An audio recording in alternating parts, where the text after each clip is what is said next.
მოგესალმებით მედია ჰოლდინგი კვირა აგრძელებს პოლიტიკურ დებატებს. კვირის თემა ჩვენი დღევანდელი გადაცემის სტუმრები არიან საპარლამენტო უმრავლესობის წარმომადგენელი ბატონი ნუკრი ქანდარია და არასაპარლამენტო ოპოზიციის წარმომადგენელი დემოკრატიული მოძრაობის წევრი დიმიტრი ლორთქიფანიძე. მიმდინარე კვირის ერთ-ერთი მთავარი თემა გახლდათ ამერიკის სახელმწიფო დეპარტამენტის სახელმწიფო მდივნის ჯონ კერის ვიზიტი საქართველოში და მის მიერ გაჟღერებული მესიჯები კონკრეტულად საარჩევნო თემატიკასთან დაკავშირებით, როგორც ჯონ კერიმ აღნიშნა, საქართველოსთვის არჩევნები იქნება ლაკმუსის ტესტი.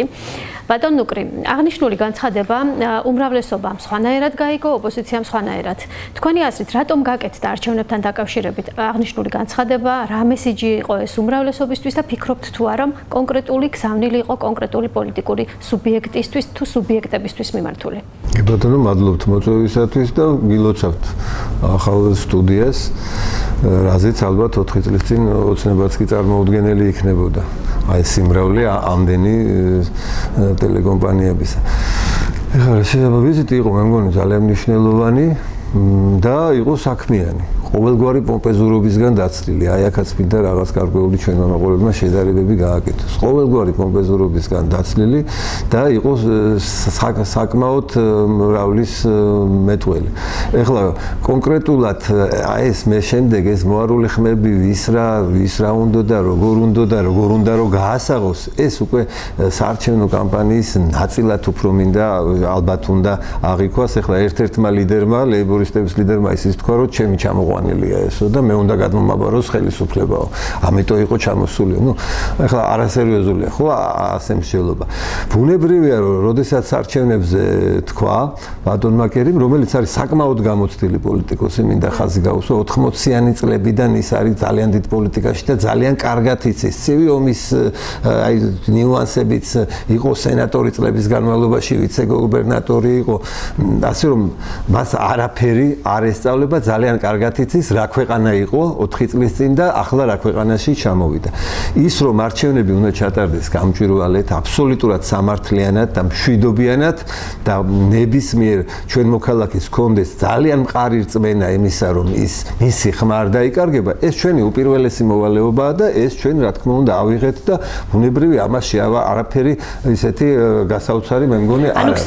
ამიტომ თანხმედრი ეკუთვნის მთლიანად მან თქვა, რომ ასე უნდა იყოს ნებისმიერი არჩევნები, თუ კი გვინდა ჩვენ რო წინ წავიდეთ და ჩვენც ეს გვინდა, ბუნებრივია. აქ არაფერი ვფიქრობ კითხვის ნიშანი არ არის, როგორც ზოგიერთი უნდოდა და გაესაღებინა, რომ ის ჩამოვიდა რაღაც კონკრეტული მესიჯით, კონკრეტული პარტიის ლობისტად, რაღაც ბეიკერის ალბათ რაღაცას ჩამოიტანს 5 პუნქტს ან 4 პუნქტს ჩამოიტანს, რაღაც ბეიკერის გახსოვთ ალბათ რაღაც არაფერი მზავსი არ ყოფილა, მან წასვლისასაც თქვა, რომ ეს არის დემოკრატიული ქვეყანა, ძალიან დიდი ესეთი კომპლიმენტებით დავშორდით ჩვენ ხო საქართველოს ბატონი კერი და გაემგზავრა უკრაინაში და დამთავრდა ეს დრო. მინდა ერთხელ და სამუდამოდ ვთქვათ, რომ ჩამოდის ვიღაცა კონკრეტული რაღაცა მითითებით, შენ გაიწიე გვერდზე, შენ უნდა დარჩე, ქართველი ხალხი ამომრჩეველი წყვეტს ამ ყველაფერს. აი ეს მინდა ამაში დავარწმუნო ჩვენი მოსახლეობა. არჩევნების თემატიკაზე, რასაც თქვენ ამბობთ, რომ არანაირი გზავნილები არ ყოფილა, იყო თუ არა დახურულ შეხვედრაზე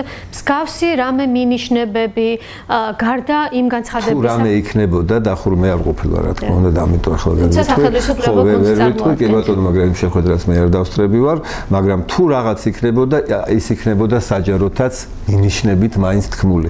არც ეგრეთ წოდებულ პოლიტპატიმრებზე, რაზეც უკვე მოგჭამეს თავი ხომ რო ყველგან, არც რუსთავი 2-ის რაღაც წნეხზე და ის პირიქით მედია თავისუფლებაზეც ილაპარაკეს, მაგრამ ეს რომ ხაზი გაუსვეს ამას, რომ უნდა ჩატარდეს უკეთესი არჩევნები, ეს ამაში რა ვიცი გასაოცარი, მე ვერაფერს ვერ ხედავ და ეს არის არა მარტო ჩვენი მოვალეობა, ბუნებრივია, ორი ამოცანა გვაქვს, ერთი რომ უმრავლესობით უნდა გავიდეთ აუცილებლად და მეორე კითხვის ნიშნები არავის არ უნდა დარჩეს, ჩვენ მოსახლეობას არ უნდა დარჩეს, რა თქმა უნდა, კითხვის ნიშნები, მაგრამ ამაში ხელი უნდა შეგვიწყოს ნებისმიერმა იმ სუბიექტმა, რომელიც არჩევნებშიც მონაწილეობს. ეხლა და არ არიან ეგეთები, ბევრს უნდა სწორედ რომ არიოს სიტუაცია ბევრს ახლა გულისხმობ, არ ამგონია სულ ყველას, მაგრამ არის რაღაც გარკვეული ძალები, იგივე ნაციონალური მოძრაობა დღეს არ არის კონკურენტი, მაგრამ ხიფათის შემცველი ძალა ის არის, მას ახლავს ხიფათი და აი ეს მინდა ხიფათზე შემდეგ ვისაუბრებ. ხება გაითვალისწინონ იგივე ბატონი დიმიტრის პარტიამ ხებმაც, რომ აი ეს მოსალოდნელი ის არის, ასე რომ თლათ ახლა ჩვენ თლათ დაწყნარებულები არ უნდა ვიყოთ, ამიტომ ძალიან ყურადღებით უნდა მივყვეთ ამ პროცესებს. ბატონო დიმიტრი, თქვენ როგორ მიიღეთ აღნიშნული გზავნილი და კონკრეტულად ვისკენ იყო ეს გზავნილი მიმართული და როგორი შეფასება შეგეძლიათ გააკეთოთ? დიდი მადლობა მოწვევისთვის, ქალბატონო ეკა, მივესალმები ბატონ ნუგრის, მივესალმები ჩვენს მსმენელსა და მაყურებელს.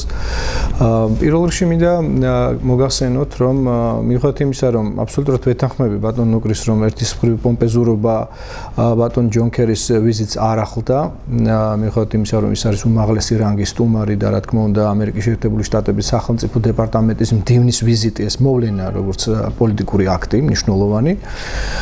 თუმცა მე მინდა არ დავეთანხმო ბატონცემულ ნუგრის იმ მნიშვნელოვან საკითხთან დაკავშირებით, რომელიც საქმიანი ვიზიტის მნიშვნელობისა და მიუხედავად ბატონ კერის არ აძლევდა უფლებას შეხვედროდა ოპოზიციას, არასაპარლამენტო ოპოზიციას გულისხმობ, რაც განსხვავებული პრაქტიკა აღმოჩნდა ქალბატონ ჰილარი როდამ კლინტონის ვიზიტთან მიმართებით, განსხვავებული ამერიკის შეერთებული შტატების ვიცე-პრეზიდენტ ბატონ ჯო ბაიდენთან, რომლის დროს მე გავხდით პარლამენტში და უშუალოდ ვიღებდი მონაწილეობას იმ პროცესებში, რაც მათ შორის არასაპარლამენტო ოპოზიციასთან მის შეხვედრებს უკავშირდებოდა.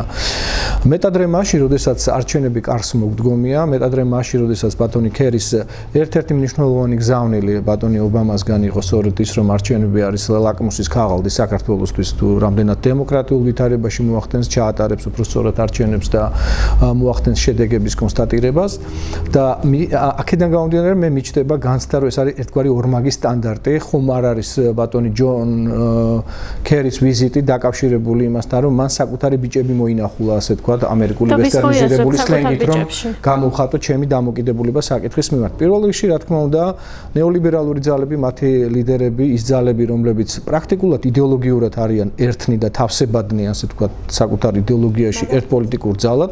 პირველ რიგში ეს არის ნაციონალური მოძრაობა, რესპუბლიკური პარტია, ეს არის თავისუფალი დემოკრატები.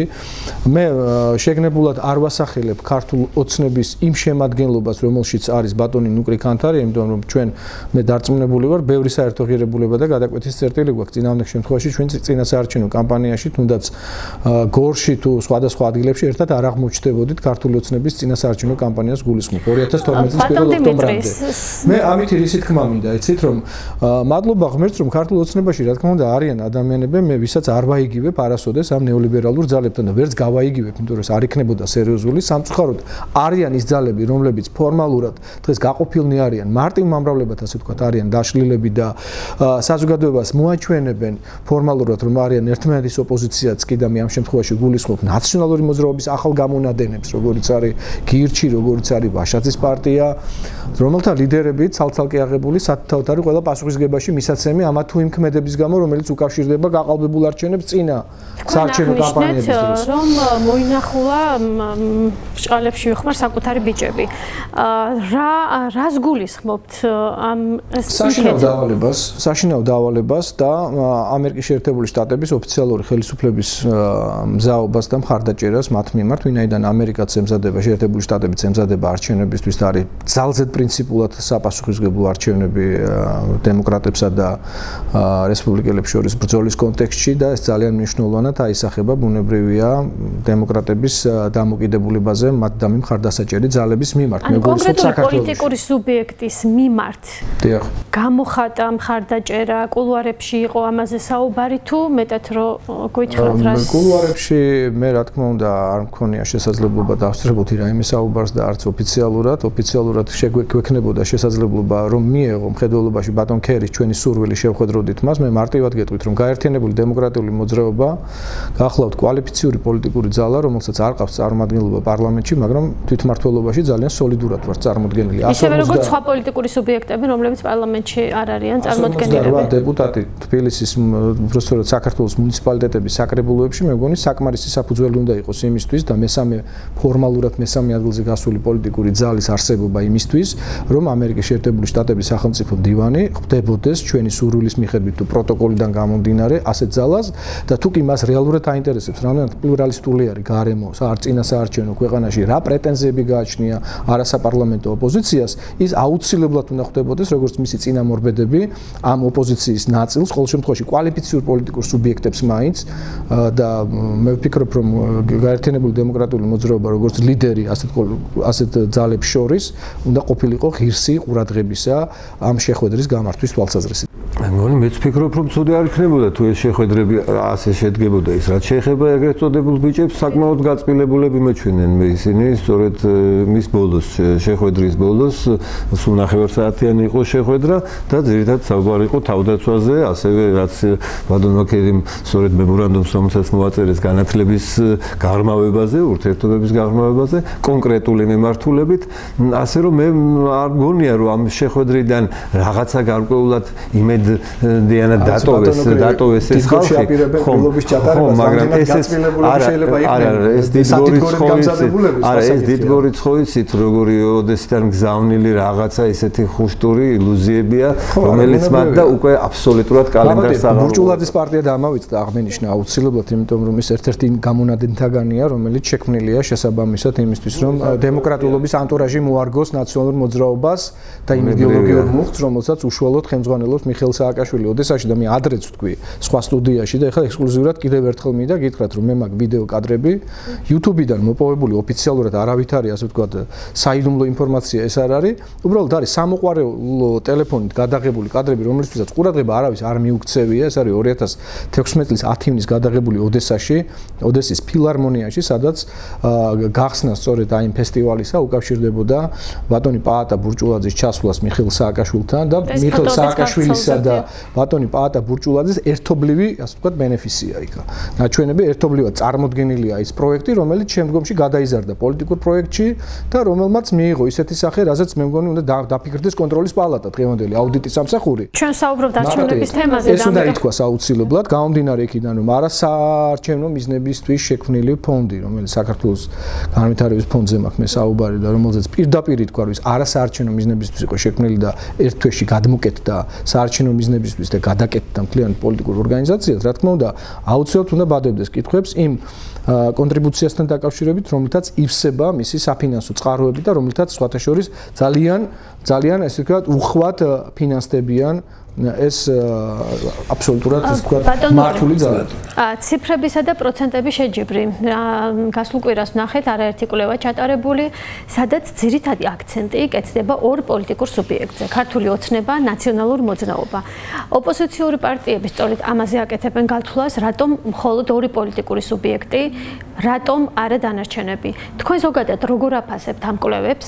რამდენად სანდოა მოსახლეობისთვის რადიკალურად განსხვავებული კვლევები და ეს ხომ არ კეთდება მოსახლეობის მოლოდინის და გარკვეული აზრის შესახებ. რა თქმა უნდა, ამისთვის არის საერთოდ ბოლო ხანებში სულ ამისთვის კეთდებოდა ასეთი კვლევები, რომ საზოგადოებრივი აზრის შეექმნათ ამით აზრის ფორმირებისთვის, მაგრამ მე მგონია, რომ ახლა ამ კვლევებს საერთოდ ყავლი გაუვიდა, იმიტომ რომ ყველამ კარგად იცის უკვე საზოგადოება გაიზარდა მართლა ამ თვალსაზრისით, იმიტომ რომ ერთხელ, ორჯერ, სამჯერ ახლა ყველამ კარგად უკვე ფიქრობ იცის და თქვენ თუ ატყობთ, რომ არც ისეთი აჟიოტაჟი როგორც ადრე იყო ხოლმე კვლევებზე, ნუ აჰა, სამი დღის თემაც აღარ არის. ფაქტიურად ეს კვლევები გინდაც NDI-ის, გინდაც AIRA-ის და თუმცა პოლიტიკური სუბიექტები აკეთებენ ატარებენ ამ კვლევას. რა თქმა უნდა, ნებისმიერი პარტია, ვისაც შესწევს ამისი ძალა და აქვს სათანადო რესურსი, ის აუცილებლად ატარებს თავის შიდა კვლევებს, მაგრამ არა გასაჯაროებისთვის, იმიტომ რომ ჩვენ ახლა იძულებული ვიყავით აი ეს ორი ციფრი გაგვესაჯაროებინა, რადგან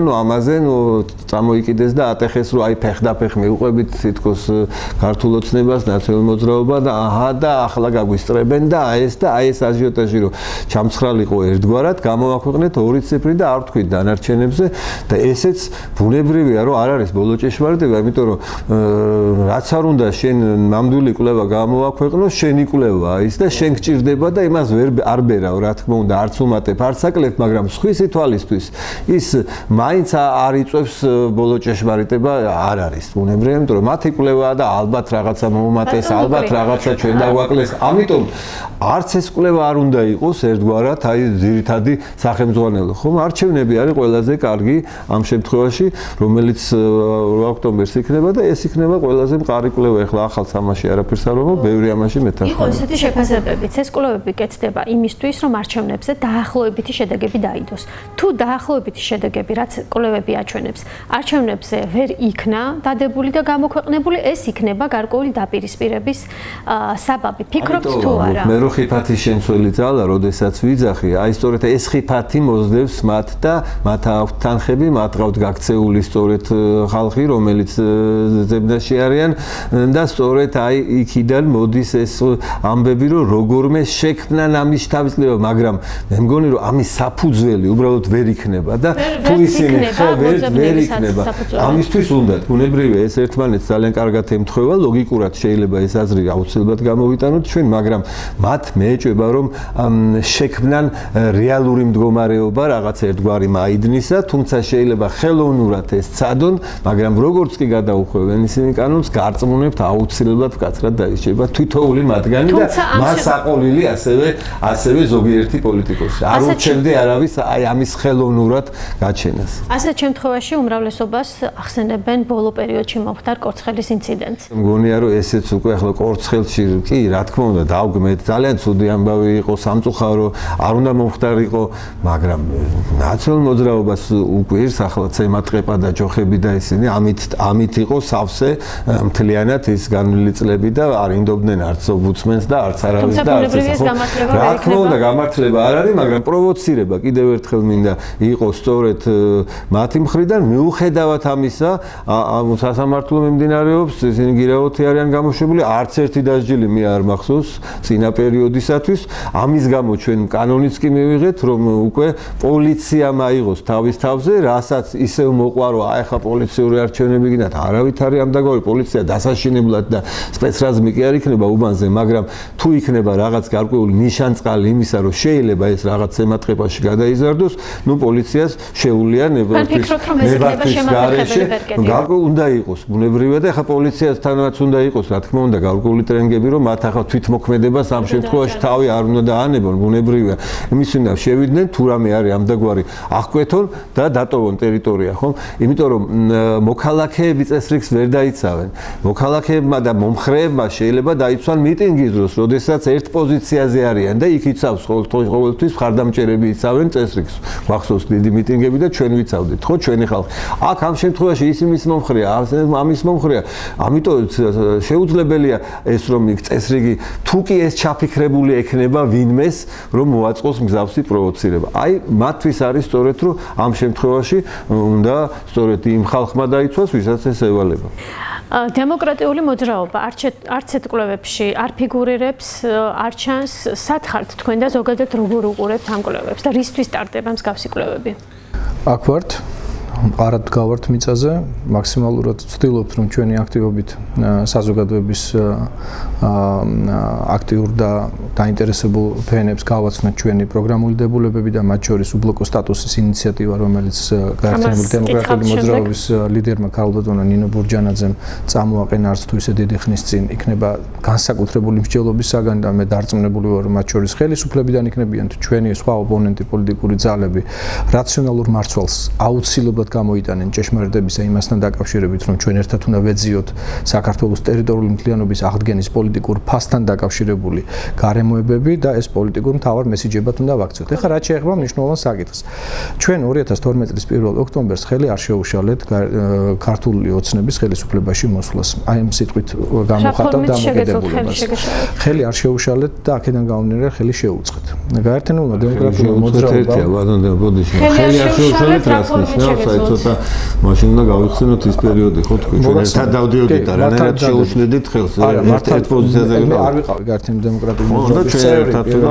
რანაირად შეუშლი და მურდენად. გაერთიანებული დემოკრატიული მოძრაობის და სახალხო კრებაზე, რომელმაც ყველანაირად ხელი შეუწყო ყველანაირად ხელი შეუწყო ქართული ოცნების ხელისუფლებაში მოსვლას და პოლარიზებულ პოლიტიკურ სივრცეში არ ითამაშა მესამე ძალის და საკმაოდ სერიოზული ძალის ფუნქციიდან გამომდინარე ხელშემშლელი როლი. სწორედ ამის თქმა მინდოდა, ვინაიდან როდესაც ერთი პრინციპული ბრძოლა მიდის ორ ძალას შორის და თეთრსა და ბოროტს შორის, შავს შორის უნდა გაირკვეს, ასე ვთქვათ, გამარჯვებული, ბუნებრივია ყველა რესურსი ადამიანური, მოქალაქეობრივი პასუხისმგებლობის დონეზე უნდა მიმართული ყოფილიყო ბატონი ბიძინა ივანიშვილის არჩევანისკენ. ეს ცალსახად ცხადია, რომ ასეა. მაგრამ მოხდა რა იცით, რომ მავნე კოჰაბიტაცია, რომელიც დასავლეთის დაკვეთით იქნა აღსრულებული ქართულ ოცნებაში და მე მესმის, რომ ბატონმა ბიძინა ივანიშვილმა და ქართული ოცნების გუნდმა ბეწვისხიძე გაიარეს, როდესაც ერთის მხრივ იყო ქართული ხალხის მოთხოვნები, ხოლო მეორეს მხრივ იყო კოჰაბიტაციის მოთხოვნები დასავლეთიდან და ეს ყველაფერი საბოლოო ჯამში გადაწყდა დასავლელი პარტნიორების სასარგებლოდ, იმგვარად, რომ ნაწილობრივ, რა თქმა უნდა, გარკვეული მოთხოვნები იქნა დაკმაყოფილებული, მაგრამ უმნიშვნელოვანესი საკითხი, რომელიც სამართლიანი გარემოს აღდგენასთან არის დაკავშირებული, არ შესრულებულა და ბატონი სულხან მოლაშვილის გარდაცვალების გარემოებებიდან გამომდინარე, იმ წამებლებისა და მისი წამების ორგანიზატორების დაუსჯელობის ფაქტი არის ბოლო დროის ფაქტიდან გამომდინარე არჩევნებთან დაკავშირებით საუბრობთ, სადაც არც ერთ კვლევებში დემოკრატიული მოძრაობა არ ფიგურირებს. თუ გაქვთ ჩატარებული თქვენი შიდა რესურსები, შიდა კვლევები, დაახლოებით როგორია თქვენი მაჩვენებელი? რატომ გავაკეთე, იცით, რომ ახლა ჩვენი დროა. ახლა ჩვენ გამოვდივართ ჩვენი მაქსიმალური რესურსით. კი, ჩვენ საზოგადოებისგან გვესმოდა უფრო სწორად, რომ აი რატომ პასიურობთ, არ ჩანხართ, ვერ გხედავთ. ბუნებრივია, ამას ხელს უწყობდა ის კვლევებიც, რომელსაც ატარებდა NDI, IRI, რუსთავი 2, GFK. ეხლა ჩვენი დროა ქართული ოცნება, რომელიც შიდა კვლევებს აკეთებს. თქვენ როგორ გონიათ? გაერთიანებული დემოკრატიული მოძრაობას არ შეუძლია საკუთარი კვლევები დადოს? გეკითხებით, სათხართ რა ჩვენ არ ვდებთ ამ კვლევებს, არ ვდებთ მარტივი მიზეზის გამო, არასერიოზული იქნება, რომ ჩვენ კვლევები დავდოთ და მე ესე იგი საზოგადოებას უმტკიცოთ ასეთი კვლევების ობიექტურობასთან დაკავშირებით, მაშინ როდესაც დაინტერესებული მხარე წარმოვადგენ კვლევებს და არასერიოზული, არასწორია. ესე როგორც ქართული ოცნების მიერ დაკვეთილი და გამომზეურებული ესე იგი კვლევის შედეგები. ნახეთ როგორ გავხდეთ ჩვენ და მხოლოდ 2 ციფრი ნითქვა. NDI 52%-ით დაიწყო, GFK 35%-ზე ჩამოვიდა. სხვა მონაცემებია ქართული ოცნების მკვლევართა ჯგუფის მიერ თქვენთან დაკავშირებით რა ხდება? ეს სრულიად არასერიოზული. მე მინდა გითხრათ თავარი რაღაც.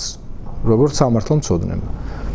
საქმე იმაში გახლავთ, რომ ორგანული კანონის არჩევნო კოდექსი 51 მუხლი მკაცრ პასუხისმგებლობას აკისრებს იმ მაუწყებლის მიმართ, რომელიც გადაუმოწმებელ ინფორმაციებს აჟღერებს ეთერებში. Exit polls გულისხმობთ? Exit polls გულისხმობ სოციოლოგიური კვლევის და რეიტინგების კვლევის შედეგების გამომზეურებას იმგვარად, რომ მეთოდოლოგიასთან დაკავშირებით მაუწყებლის ხელმძღვანელობა არ არის დარწმუნებული, თუნდაც 95%-იანი ალბათობით იმისა, რომ ეს არის სიზუსტე +-3%. გახსოვთ მე თქვენს მედია პორტალშიც ვისაუბრე ამის თაობაზე მაშინ. სამწუხაროდ ამას ყურადღებას არ ექცევ, მიუხედავად იმისა, რომ სანქციაც კი აქვს გათვალისწინებული 1500 ლარის ოდენობით. ეხლა, როდესაც ვიღაცა 52%-ს მიდევს, ვიღაცა 35 სახელისუფლებას, ვიღაცა 22%-ამდე ჩამოდის. ეს ხო აშკარად მეტყველებს იმაზე, რომ რადიკალური სხვა დროშის სივრცეში 10 ჩვენებებია. ხო, ესე იგი ვიღაცა უკვე ტყუის, ხო მართალია, აშკარად ტყუის. ერთი კი არა თან, მინიმუმ 2 და 3 ტყუის. თქვენ აღნიშნეთ, რომ ახლა თქვენი დროა. რას ნიშნავს ეს? ის ნიშნავს თუ არ აპირებთ ქართული ოცნება გვერდზე გაწიოთ, თუ რა ცოტა ხმამაღალი განცხადება ხომ არ არის ახლა. რა ნიშნავს გაწიოთ? ჩვენ ნამდვილად ღირსეულად ჩავანაცვლებდით ჩვენს დღეს არსებულ ხელისუფლებას, რომელსაც თავი ვერაფრით გამოიჩინა. ყველაზე მნიშვნელოვან გზავნილებში პირველი ეს ეხება ჩვენი ქვეყნის ტერიტორიული მთლიანობის აღდგენის პოლიტიკური ფასის განსაზღვრას და რუსეთის ფედერაციის სუბიექტთან იმ ურთიერთობების გამონახვას, იმ ძაფების, იმ გადაკვეთის წერტილების გამონახვას, რაც მინიმუმ ამ ორი სახელმწიფოს პოლიტიკურ ხელმძღვანელობას პირდაპირ დიალოგის რეჟიმში დასწვავდა ერთმანეთთან ამ საჭიროებო საკითხებთან დაკავშირებით. სოციალური ოკუპაციის ფონზე. დიახ, იმიტომ რომ დღეს საქართველოს ემუქრება ის ბედი, რაც გაიზიარა უკრაინამ ყირიმთან დაკავშირებით. თქვენ როგორ გონიათ? ჩვენ დიდი დრო გვაქვს იმისთვის, რომ არჩევანი გავაკეთოთ პირდაპირ დიალოგსა და ჟენევის ფორმატში გაგრძელებულ თუ ნატოს საქართველოს კარზე კაკუნის რეჟიმში გასაგრძელებელ პროცესებთან? დემოკრატიული მოძრაობა ფიქრობს, რომ ქართული ოცნების მთავარი კონკურენტი იქნება. რა თქმა უნდა, ჩვენ ვართ ხელისუფლების მთავარი კონკურენტი, გამომდინარე იქიდან, რომ ჩვენ კვალში მივყვებით ყველა იმ დაპირებას, რომელსაც ქართული ოცნება თავის დროზე აჟღერებდა და სამწუხაროდ ბევრი რამ კიდევ ერთხელ მინდა ნიშნის მოგებით არ ვსაუბრობ. გასაგებია ბატონო მე ხელისუფლებაში არასდროს ყოფილვარ და გადაცემაში რომ მოვდიოდი ვფიქრობდი რომ მართლაც ალბათ ძალიან რთულია, როდესაც ოპოზიციის პოზიციიდან საუბრობ იულად და რამდენად იქნები მართალი, რამდენად იქნები აღმასრულებელი საკუთარი დაპირებისა, როცა ხელისუფლებაში მოდიხარ. მაგრამ დამერწმუნეთ, მე რომ მაგალითად ხელისუფლებაში ყოფილიყავი, მე ანტიდისკრიმინაციულ კანონს ხარს არ დაუჭერდი და ალბათ აღარც ვიქნებოდი ქართული ოცნების წევრი ამ კენჭისყრის მეორე დღეს. ამას გეუბნებით გულწრფელად. ამას გეუბნებით ალაზრ. ბატონ ნუკრი, თქვენთვის არის თუ არა დემოკრატიული მოძრაობა ერთ-ერთი მთავარი კონკურენტი? ჩვენთვის ამ შემთხვევაში კონკურენტი არავინ არ არის, გარდა იმ პრობლემებისა, რომელიც ჩვენ ვერ მოვახერხეთ, რომ ამ რაღაც ეტაპამდე დაწყებულია ყველა პრობლემა დაგხვდა ფაქტიურად, თუმცა ბუნებრივია, როდესაც იყრისკენს პარტია საუბრობს ამ ასეთი ტონალობით და ეს გასაგებია, ბუნებრივია. ეს რა თქმა უნდა, ეს ახლა ამორჩევლისთვის გასაგებია, მაგრამ ყველა ასე საუბრობს. აბა კითხეთ ნათელაშვილს, ის მოდის აუცილებლად თუ არ მოვიდა, ნუ რევოლუცია იწყება. აბა კითხეთ ახლა ალასანიას, რომელიც თulis თურმე რომ ნუ საათში უნდა 4 ლარი თუ რაღაცა უნდა გადაუხადოს, ესე იგი პენსიონერების ის მარათონი წავიდა, ვინ რამდენი უნდა შესთავაზოს. ეს ყველაფერი სამწუხაროდ არჩევნებს მოსდევს თან და აი ჩვენი მოქალაქეები უნდა იყვნენ აბსოლუტურად რეალურად ამ შემთხვევაში შეაფასონ, ვინ რისი გამკეთებელია, ვის რა შეუძლია რომ გააკეთოს.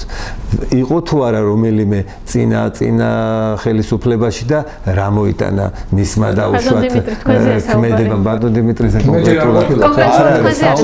იგივე ქალბატონინოსთან რა თქმა უნდა უამრავი კითხვა არსებობს, ის გადადგებოდა თუ არ გადადგებოდა და წავიდოდა თუ არა მისთვის რომ დაუშვათ გარკვეული ისეთი გაბანში შეექმნათ და დაეჯერებინათ და მის ხალხის რაღაც გარკვეული ნაწილი შეეყვანათ პარლამენტში.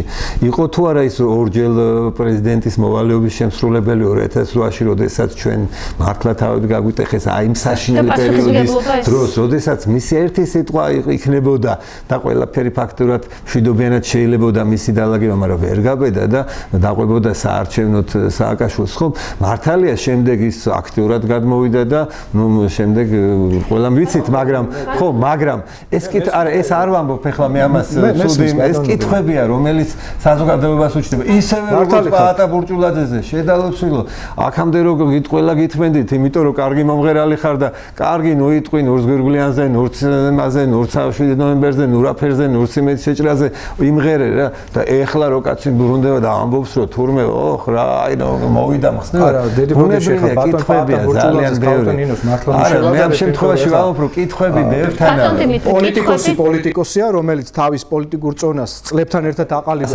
პოლიტიკაში, მაგრამ მომღერალი მოდის პოლიტიკაში. შედარებას კი არ ვახდენს. ბატონ დიმიტრი, ნუკრი ვამბობ რომ კითხვები მუდმივია.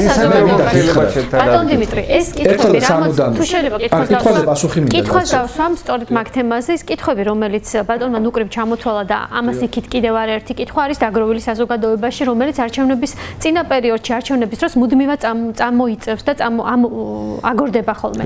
ფიქრობთ თუ არა, რომ ეს კითხვები იქნება დასმული საარჩევნო კამპანიის დროს თქვენთვის და რა პასუხი იქნება ამ ყველაფერზე? აუცილებლად იქნება დასმული ალბათ. რაღა იგი ბატონი ნუკრის სვავს, ესე იგი ნიშნავს, რომ უკვე დაისვა ეს შეკითხვები. მე ძალიან დიდი პატივისცემით, პიროვნული პატივისცემით ბატონი ნუკრის მიმართ, ზუსტად ვიცი, რომ ბატონი ნუკრის პოლიტიკაში მოსვლა უბიძგა იმ უსამართლობამ, ტოტალურმა უსამართლობამ, რომლის ფარგლებშიც არ ვიცი, ყველა გავერთიანდით და ბატონი ნუკრი წარმოადგენდა მნიშვნელოვან აკადემიურ ფრთას, რომელშიც ძალიან ბევრი საპატივცემულო ადამიანი იყო გაერთიანებული. ამის მერე შეიქმნა სახალხო კრება, გახსოვთ, იქაც ძალიან ბევრი საპატივცემულო ადამიანი იყო. ანუ ინსტინქტურად ადამიანები იკრიბებოდნენ და ქმნიდნენ ერთობებს იმისთვის, რომ რამენაერად ეს ბოროტება დაემარცხებინათ, ხო მართალია. არ ეწყინება ბატონ ნუკრის თუ ვიტყვი, რომ ის არ არის მიუხედავად ამ ყველაფრისა პროფესიონალი პოლიტიკოსი, თუ მას სურვილი ექნება, მაინც წლები დაჭირდება იმას, რომ პროფესიონალ პოლიტიკოსად ჩამოყალიბდეს. ამას წლები ჭირდება. ესე მარტივად მეც ვერ ვიტყვი ჩემ თავზე, რომ ვარ პროფესიონალი პოლიტიკოსი, ხვდებით? ამას ჭირდება წლები, ამას ჭირდება მნიშვნელოვანი კონტაქტები, ამას ჭირდება მნიშვნელოვანი ფორუმები, ამას ჭირდება მნიშვნელოვანი პოსტები და თანამდებობები. ერთი კითხვა, 30 წელი პოლიტიკოსია და მაინც პოლიტიკოსი რო ვარ, რომ ის პოლიტიკოსია თქვენ არა? აი ხა ვარც არ ვამბობ. კი ბატონო, მე სულ აკროტრიალებს. ის რატო არ არის კრიტიკული? მე ვერ მიცემ ჩემ თავს უფლებას თქვა რომ ვარ პროფესიონალი პოლიტიკოსი. ბატონ დიმიტრი, კითხავს რომ გარკვეული ხედვები გავიზარდო, მაგრამ მე ან გავიზრდებიან არა, თუ კი არ მომეცა ამისთვის შესაძლებლობა. ქალბატონ ნინო ბურჯანაძესთან დაკავშირებით არსებულ კითხვებს. მაგრამ ქალბატონ ნინო ბურჯანაძე არის რაფინირებული პოლიტიკოსი, რომელმაც თავისი გარკვეული შეცდომებიც აღიარა, ღიად ბევრი სხვა პოლიტიკოსისგან განსხვავებით და მან რაც ყველაზე მთავარია, მინდა გითხრათ ქალბატონ ნეგა, სამკვდრო სასიცოცხლო ომი გამოუცხადა ნაციონალურ მოძრაობას. ის რაზეც ბატონმა ნუკრიმ აქცენტი გააკეთა, რომ სიაში რომ არ ყოლოდა თავისი, ანუ რომ დაკმაყოფილებულიყო, რამდენად დარჩებოდა, მე ამაზე პირდაპირ მინდა გაგცეთ პასუხი. იმაზე უფრო სახიფათო, იმაზე უფრო სარისკო საკუთარი სიცოცხლისთვის და ჯანმრთელობისთვის, მათ შორის და ოჯახის წევრებზე მუქარის თვალსაზრისით, რაც ქალბატონმა ნინო ბურჯანაძემ გააკეთა 2008 წლის არჩევნების წინ, როდესაც საარჩევნო რეგისტრაციის ამოწურვამდე 45 წუთით ადრე მან ამოიღო საკუთარი თავი საარჩევნო სიიდან, ფაქტიურად რეგისტრაციის გარეშე დატოვა ნაციონალური მოძრაობა, ამის თქმა მინდა. და NDI-ის იმდროინდელი ხელმძღვანელი ქალბატონი მერი ოჰაგენი და ჩვენ, მათ შორის არ მახსოვს, შეიძლება ბატონი ნუკრიც იყო იქ, CSKO-ში ვიყავით ღამე, მისულები დილამდე უთენებდით, რომ არ შესულიყვნენ და არ გაეკეთებინათ ყალბი ჩანაწერები იმ საარჩევნო სარეგისტრაციო წიგნში, რომელიც ჩაკეტილი იყო და მიხეილ სააკაშვილმა მაშინ გამოიყენა ზონდერები და ფიზიკური ძალის გამოყენებით აიღეს ის ოთახი ცენტრალურ საარჩევნო კომისიაში. ცალკე სხვა შორის ცალკე სისხლის სამართლის საქმე უნდა აღზრულიყო, თუნდაც აი ამ ფაქტთან დაკავშირებით. კონკრეტულ ქრონოლოგიურად, ესე იგი, იყვებით ეს უფრო ხასიათის გამომჟღავნებაა მისი პიროვნული ხასიათი. ქალბატონმა ნინომ აი ამ დღიდან დაწყებული და 2008 წლიდან დღემდე რამდენი წელი გავიდა, ხო გახსოვთ თქვენ? ქალბატონ ნინო მაშინ ოპოზიციასთანაც გამონახა საერთო ენა და კარვების თემაც და ის ყველაფერი სწორედ მის კისერზე გადაიარა. სხვა საკითხია, ვინ ჩაშალა იმ დროინდელი ოპოზიციური ერთობის საბოლოო აქტივობა და ვინ ვერ შეძლო რომ ბოლომდე მიეტანა ესტაფეტა. მაგრამ ქალბატონმა ნინომ 2011 წლის 26 მაისს კულმინაცია, ბრძოლის კულმინაცია საზოგადოებისა ნაციონალური ტირანიის წინააღმდეგ, რაც ფათაშორის თავის პირველ და მეორე ეპისტოლეებში დაეყრდნო ბატონი ბიძინა ივანიშვილი ღიად განაცხადა, რომ მას პოლიტიკაში მოსვლა მათ შორის უბიძგა 26 მაისს დატრიალებულმა სისხლიანმა კალომ და იმ უსამართლობამ, რომლის აღდგენასაც ის აპირებს პოლიტიკაში მოსვლა. თუმცა საარჩევნო პერიოდში ბუნებრივია ის თემები იქნება აქტუალური, რაც ბატონმა ნუკრიმ ნიშნავს თუ არა ეს იმას, რომ ბატონი ბიძინა ივანიშვილის მიერ პოლიტიკაში მოსვლის პირველივე დღეებში აღიარებული იყო 26 მაისის მნიშვნელობა, როგორც გარდამტეხი, ასე ვთქვათ, წერტილის შემტანი, გარდატეხის მომენტის შემტანი ქართულ პოლიტიკურ რეალობაში. ქართული ოცნება რომ მოვიდა ხელისუფლებაში, მათ შორის 26 მაისს მონაწილე გმირი ადამიანების პირდაპირ დიდი დამსახურებაც არის და მგონი ამას არავინ არ უარყოფს. ბატონ დიმიტრი, რამდენიმე დღის წინ ბატონმა გოგი თოფაძემ ჩვენთან სტუდიაში სტუმრობისას გააკეთა ესეთი განცხადება, რომ მას მის პოლიტიკურ სუბიექტს აქვს მოლაპარაკება როგორც ნინო ბურჯანაძესთან, ასევე პატრიოტთა ალიანსთან, ასევე თამაზ მეჭიაურის ახალ პოლიტიკურ სუბიექტთან. რა დონეზეა ეს მოლაპარაკება და ბატონი თოფაძე აღნიშნავს, რომ აუცილებელია ამ ტიპის ძალების პარლამენტში არსებობა, ჩვენ გვაქვს მეტი რესურსი, თქვათ იგივე წარმომადგენელი საარჩევნო კომისიაში და ასე შემდეგ და ჩვენ ვფიქრობთ, რომ ერთიანად გამოვალთ. რა მოლაპარაკებაა საუბარი? სხვადასხვა პოლიტიკურ ძალებთან ქალბატონეკა გვაქვს გარკვეული ტიპის მოლაპარაკები, კონსულტაციები გრძელდება, მე მინდა დავაფიქსირო ჩემი ძალიან დიდი პატივისცემა, ღრმა პატივისცემა ბატონი თოფაძის მიმართ, მისი პოლიტიკური ორგანიზაციის მიმართ და ასევე ბატონი თამაზ მეჭიაურისა და მისი პოლიტიკური ორგანიზაციის და მათი არჩევანის მიმართ. ნახეთ, რასთან დაკავშირებით ვამბობ, რომ ამ ორმა ძალამ, რომლებიც დღესაც ითვლებიან, ხომ, უმრავლესობის წევრებად და დღესაც გარკვეულ კომპრომისზე მიდიან იმისთვის, რომ მნიშვნელოვანი პოლიტიკური იდეა არ დაზიანდეს ჩვენი შავრაზმელების სასარგებლოდ, ანუ ჩვენი იმ პოლიტიკური ეგრეთ წოდებული ძალების სასარგებლოდ, რომლებიც დანაშაულებრივ სინდიკატს უფრო განეკუთვნებიან ვიდრე პოლიტიკურ პარტიას. მე ამ გადაწყვეტილებასაც ასე ვთქვათ სრულად გაგებით ხვდები, მაგრამ მეორეს მხრივ იმ იდეოლოგიურ წყალგამყოფს, რასაც შეუგუებლობა ქვია ნეოლიბერალიზმთან, ბატონმა თოფაძემაც და ბატონმა მეჭიაურმაც ძალიან კაფიოდ და აშკარად, ასე ვთქვათ, ქმედითად გასცეს პასუხი. ასე რომ მათ მიმართ პატივისცემის დაფიქსირება არის ჩემი სურვილი თქვენს ალიანსის სახით წარდგენა. ეს ძალიან შორეული თემა, მე ამაზე ვერაფერს ვერ გეტყვით, იმიტომ რომ კონკრეტულად ამ მიმართულებით კონსულტაციები არ მიმდინარეობს და ზოგადად კონსულტაციები მიმდინარეობს პოლიტიკურ პარტიებთან სხვადასხვა მიმართულებით, იქნება ეს თქვათ მაჟორიტარული ოლქების თემა, იქნება ეს ზოგადად საარჩევნო გარემოსთან დაკავშირებული საკითხი და ამ მხრივ მინდა გითხრათ, რომ ძალიან დიდი ზიანი მოგვაყენა ჩვენ უფასო სარეკლამო დროით სარგებლობის ქრონომეტრაჟის შეზღუდვამ, რომელიც რესპუბლიკელების პირდაპირ ინიციატივაა და მე საქმე იქამდეც მივიდა, რომ მესამე მოსმენაზე კიდე გარკვეული ცვლილებები შეიტანეს. ყველა თანაბრად მიიღებს და ყველას თანაბრად გაუნაწილდება ის საეთერო დრო და არავინ არ იქნება დაჩაგრულის მდგომარეობაში. ქალბატონო, იცით რას გეტყვით? მე ეს რაღაც გეტყვით, არ თქვენ დამეთანხმებით თუ არა, მე ბოლო არჩევნებზე ხალხმა მომცა იმის უფლება, რომ ჩემი სარეკლამო დროით სარგებლობის უფლება გავამეყენებინა შემდგომ არჩევნებზე და შემდგომ არჩევნებამდე 3 თვით ადრე რომ მართმევთ თქვენ, პირდაპირ გეტყვით, რომ ის თქვენ არ მოგიციათ ჩემთვის. ის ხალხმა მომცა და თქვენ რატომ მართმევთ? იმიტომ რომ სხვა პოლიტიკურ სუბიექტსაც კონდეს თანაბარი პრინციპი. ოპოზიციის ჩემი დროის არზე? სწორია. ბატონ ნუკრი არჩევნებთან დაკავშირებით ჩამოთვლილი პოლიტიკური სუბიექტები ბატონი თოფაძე აცხადებს, რომ აუცილებელია ამ პოლიტიკური პარტიების პარლამენტში მოხვედრა, გარდა ამისა, ასევე გაკეთდა პოლიტიკური შეფასებები მასთან დაკავშირებით, რომ არჩევნებზე იქნება დაპირისპირება პრორუსულ და პროევროპულ ძალებს შორის.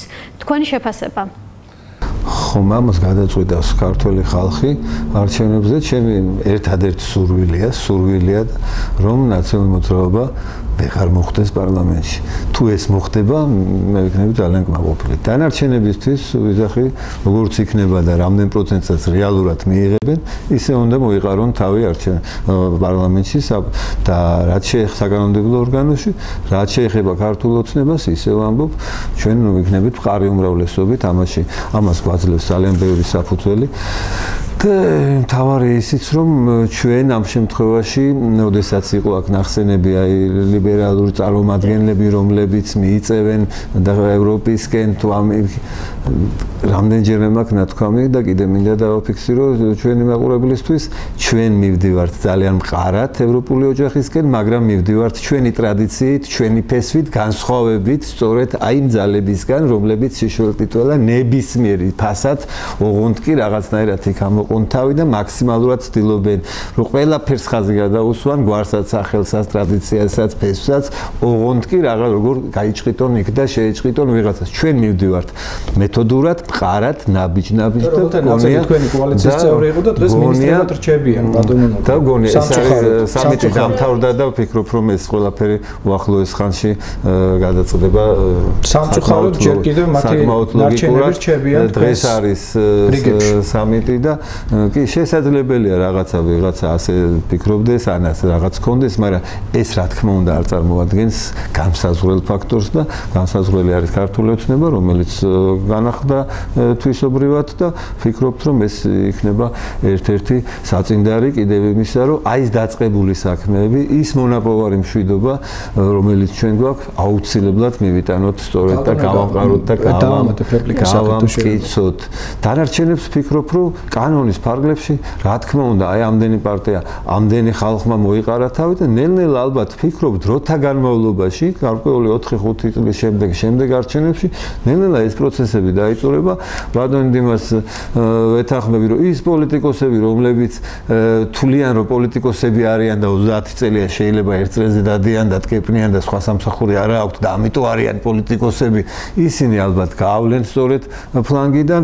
ნაწილი, რომელსაც მიგვაჩნია, რომ ჩვენ რაღაცა გარკვეული მდგომარეობის გამო შემოვედით აქ, ჩვენც ალბათ დაუბრუნდებით, ბუნებრივია ეს არ არის იდეა ფიქსი, მე ვიძახ ჩემზე და ასევე სხვაზე. არაპირებთ პოლიტიკურ საქმიანობის გაგრძელებას პირადად თქვენ. მე არ მაქვს ახლა აი ამ პირობებში მე ბუნებრივია რომ ჯერ ვთვლი რომ საჭიროა კიდევ ჩემი ყოფნა აქ და შემდეგში რა თქმა უნდა პოლიტიკოსი უნდა იყოს მოვიდეს ახალგაზრდა რომელსაც რაღაცა ჯარისკაცია და მე გენერლობაზე აქვს პრეტენზია და უნდა და ბუნებრივია ნელ-ნელა ასეთი ხალხით უნდა შეივსოს და იმედია რომ ეს იქნება რამდენიმე გარკვეული ძალა და არჩევანიც გაადვილდება. დღეს ბაზრობასთან გვაქვს საქმე და არა არჩევნებთან. აი შავი ბაზრობა ტალკუჩკას რო იყო ხოლმე ადრე ყველა ასაღებს ყველაფერს ძველი ახალი კარგია როგორ არის და ამიტომ მინდა რომ ჩვენმა მოსახლეობამ ძალიან კარგად განსაზღვროს ვინ რისი გამკეთებელია. და ჩვენი თუ შეიძლება რომ ლიბერალიზმი რა თქმა უნდა არ არის ალანძღავი სიტყვა და ილიასეული ლიბერალიზმი რომელიც კეთილგონიურ არა ზუსტად მაგითო ვამბობ რომ ისე არის გაუქმდა ლიბერალიზმსა და იმ მავნე გამოვლინებას შორის, რომელსაც ადგილი აქვს ნეოლიბერალიზმში და უსამშობლო პარტიებზე ვიძახი, უსამშობლო. კეთილგონივრული თავისუფალი ნების გამოხატულება, რასაც ილიასეული ლიბერალიზმი მოიცავს, არავითარი საერთო არა აქვს და კავშირი არა აქვს, მაგალითად რესპუბლიკელების არჩევანთან, რომლებიც გახდნენ მსოფლიო ლიბერალური ინტერნაციონალის წევრი პოლიტიკური ძალა, ისე როგორც თავისუფალი დემოკრატები და სხვა შორის რესპუბლიკელები პირდაპირ უერთდებიან ერთსქესიანთა ქორწინებების საკითხს, რომელიც აღიარებულია როგორც ადამიანის უფლებათა დაცვის ერთ-ერთი უმაღლესი, ასე ვთქვათ, გამოვლინება ევროპული ინტერნაციონალის წიაღში. ასე რომ ჩვენ ამისთანა ლიბერალებს, რა თქმა უნდა, უცხადებთ არას და თუ ჩვენ დავამარცხეთ და ნამდვილად დავამარცხეთ კომუნიზმი და ფაშიზმი თავის დროზე, აუცილებლად ბატონ ნუკრისთან ერთად თუნდაც დავამარცხებთ ნეოლიბერალიზმის იმ გამოვლინებას, რომელიცაც კავშირი არ აქვს 2000 წლოვან ქართულ კულტურასთან, რამაც დღევანდელ დღემდე მოგვიტანა ჩვენი სახელმწიფო. მოდი ასეთნაირად ლიბერალებს საერთოდ შეიძლება არც ვახსენებდი უსამშობლო ძალები და ხალხი, რომელსაც თავის სამშობლოდან მოდიან.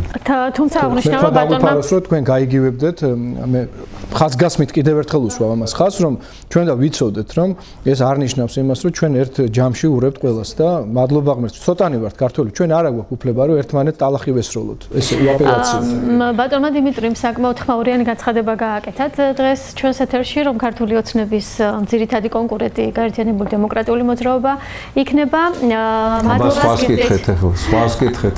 მადლობას გითხრით მობრძანებისთვის. ჩვენი დღევანდელი დებატების სტუმრები გახდათ საქართველოს პარლამენტის უმრავლესობის წარმომადგენელი ბატონი ნუკრი ქანთარია და არასაპარლამენტო ოპოზიციის წარმომადგენელი გაერთიანებული დემოკრატების ერთ-ერთი ლიდერი დიმიტრი ლორთქიფანიძე.